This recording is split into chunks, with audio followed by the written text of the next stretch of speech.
Assalamualaikum warahmatullahi wabarakatuh. Perkenalkan, nama saya Siti Nur Istiqomah, nomor absen 33 dari kelas 12 IPS 3 SMA Negeri 1 Karanganom. Di sini saya akan menceritakan pengalaman saya mengenai perkembangan teknologi informasi dan komunikasi. Untuk yang pertama yaitu teknologi informasi dan komunikasi yang sangat istimewa di masa kecil saya.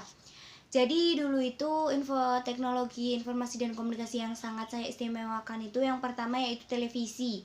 Karena televisi zaman dahulu itu merupakan salah satu media komunikasi atau informasi yang sangat saya nantikan karena di situ terdapat beberapa kartun, film kartun dan lagu-lagu anak-anak. Pokoknya mengenai tentang hiburan-hiburan anak-anak pada saat itu juga, dan saya manfaatkan untuk mengisi hari-hari saya selain sekolah dan bermain di luar rumah. Yang selanjutnya itu yaitu radio. Mengapa saya sangat mengistimewakan radio pada zaman dahulu? Karena zaman dulu itu bapak saya sering mendengarkan radio, siaran-siaran pengajian pada setiap hari minggunya, kemudian lagu-lagu anak-anak. Kebetulan saya juga suka musik, jadi saya sering mendengarkan lagu-lagu tersebut dan sering menyanyi-nyanyikannya. Kemudian juga ada hafalan-hafalan surat-surat pendek juga, sehingga saya belajar dari mendengarkan itu bisa hafal sendiri mengenai surat-surat pendek tersebut. Nah, untuk pengalaman yang kedua itu mengenai teknologi komunikasi dan informasi yang banyak digunakan oleh masyarakat Indonesia pada saat ini, termasuk juga yang saya gunakan. Nah, saya rasa sudah tahu semua, masyarakat Indonesia pada saat ini dan termasuk saya ini sedang marak-maraknya menggunakan internet. Apalagi internet itu pada zaman sekarang sudah menggunakan jaringan yang hampir 5G, jadi kecepatannya sungguh luar biasa. Nah, di zaman sekarang ini juga udah banyak orang-orang itu mempunyai media ya, seperti smartphone, telepon genggam atau Android yang super sudah canggih dan dilengkapi oleh aplikasi-aplikasi tertentu yang sangat mendukung untuk media informasi dan komunikasi. Nah, contohnya di sini tuh adalah yang pertama media komunikasi yaitu aplikasi WhatsApp. Tidak dipungkiri lagi, semua orang pasti menggunakan WhatsApp, baik yang muda atau yang tua.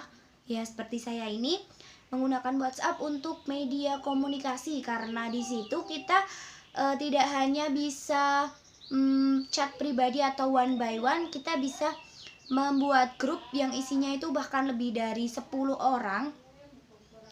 Itu kemudian bisa juga telepon, video call atau telepon biasa itu bahkan sampai 8 orang. Nah, tidak dipungkiri kalau orang-orang itu menggunakan ini.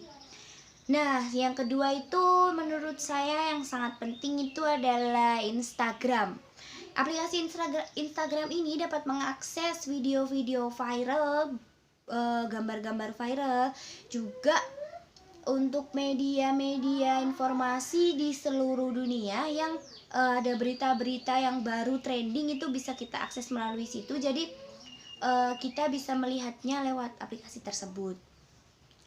Nah, selain aplikasi WhatsApp dan Instagram ini juga ada Facebook, Twitter, ada juga Telegram, ada juga MiChat, yang lain-lainnya. Pokoknya banyak. Tuh, jadi seperti saya ini sering menggunakan aplikasi itu. Oh iya, untuk aplikasi nih yang pasti ada di handphone semuanya itu pasti ada Google. Jadi Google ini bisa menyediakan informasi apapun yang kita cari. Jadi dari untuk cara membuat apa sesuatu, dari informasi berita dari artis atau kondisi ekonomi Indonesia, pemerintahan Indonesia, akses media pembelajaran, tugas kayak gitu. Jadi sangat-sangat banyak dan lengkap di Google. Nah, untuk yang terakhir nih, ada dampak positif dan dampak negatif dari teknologi informasi dan komunikasi. Ya, bagi saya di era pandemi COVID-19 ini, yang pertama yaitu dampak positifnya itu, yang pertama tidak ribet ya, yang pasti tidak ribet untuk mengakses media pembelajaran, cukup dari rumah dan guru juga bisa dari rumah atau di sekolah itu kita bisa komunikasi dan saling memberikan tugas dan mengerjakan tugas tanpa harus bertatap muka di sekolah, apalagi situasinya juga tidak memungkinkan untuk berkumpul. Jadi bisa diakses melalui aplikasi yang sering digunakan itu adalah Google Classroom. Di situ pasti ada media pembelajaran dan ada tugas-tugas yang bisa kita kirim lewat situ. Yang kedua, yang pastinya saya memanfaatkan media ini untuk mencari informasi-informasi seputar tips-tips untuk masuk perguruan tinggi negeri, apalagi saya sudah kelas 12. Itu banyak sekali mengikuti tryout online yang disediakan oleh beberapa media sosial dan lembaga-lembaga media sosial untuk persiapan SBMPTN dan UTBK. Seperti itu. Nah, untuk selanjutnya manfaatnya itu kita sebagai manusia itu bisa mencari hiburan untuk memuaskan diri seperti melihat konser-konser musik, apalagi saya yang suka musik pasti sering mendengarkan beberapa musik itu dari handphone, dari media yang sangat canggih itu sekarang. Dan bahkan kalau ada materi-materi yang kurang dari apa yang sudah disampaikan Bapak Ibu guru, kita juga bisa lebih memahaminya dan mengaksesnya di Google, kita bisa mencarinya di situ. Nah, untuk selanjutnya ada dampak negatif juga. Dari sisi dampak positif kita juga akan tahu dong apa dampak negatifnya ya. Yang pertama itu buat saya, karena saya itu minus, pasti saya cepat lelah dengan layar handphone atau laptop saya jika lama-lama menggunakannya.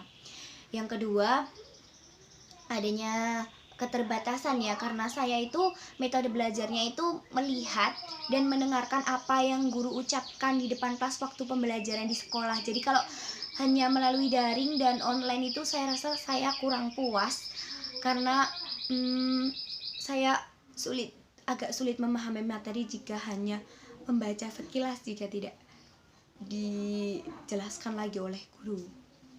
Tuh. Nah, untuk dampak yang terakhir nih, saya bahkan hampir 1 hari full itu pasti megang yang namanya handphone atau smartphone atau Android. Jadi agak jarang juga berkontak langsung dengan seseorang kalau tidak terlalu penting, karena ya yang pertama kepentingan sekolah, yang kedua emang untuk komunikasi dengan teman-teman saya itu lebih asik itu menggunakan media handphone saya, seperti itu. Itulah pengalaman singkat dari perkembangan teknologi dan informasi. Semoga dari pengalaman saya ini ada yang bermanfaat. Terima kasih. Wassalamualaikum warahmatullahi wabarakatuh.